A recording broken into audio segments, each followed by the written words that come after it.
Au Kenya, les sacs en plastique à usage unique sont interdits depuis 2017. Cependant, la pollution plastique constitue toujours un défi majeur pour le pays.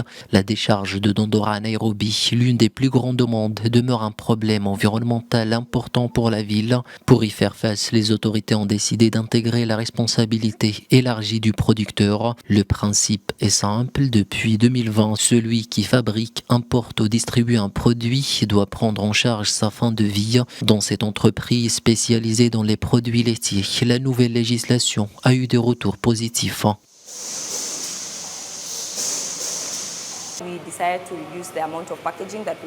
Nous avons décidé de réutiliser environ 30% de la quantité d'emballage, puis de les rendre semi-transparents, alors qu'ils n'étaient toujours pas très recyclables. Cette année, nous avons modifié nos emballages de yaourt boisson, nos emballages de yaourt frais d'1 litre ainsi que les emballages de 2 litres de lait frais en vidant les bouteilles. Nous avons reçu des retours très positifs de la part des recycleurs car ils sont plus recyclables que le PET blanc que nous utilisons auparavant.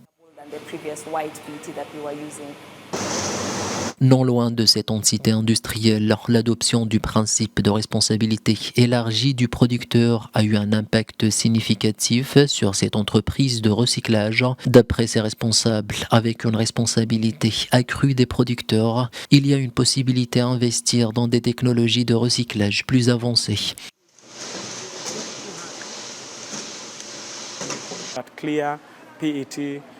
Le fait que ces producteurs assument un peu de responsabilité nous donne l'assurance que nous avons du travail à accomplir.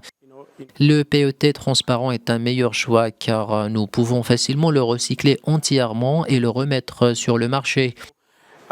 Ce que nous observons maintenant, c'est un changement dynamique par rapport aux années passées. Le transparent prédomine, suivi du bleu. Ici au Kenya comme ailleurs, la production globale de plastique a doublé entre 2000 et 2019. Elle devrait encore tripler d'ici 2060 si aucun changement n'est opéré, rappellent les experts. Le plastique joue par ailleurs un rôle dans le réchauffement climatique. D'après l'Organisation de coopération et de développement économique, il représenterait 3,4% des émissions mondiales en 2019.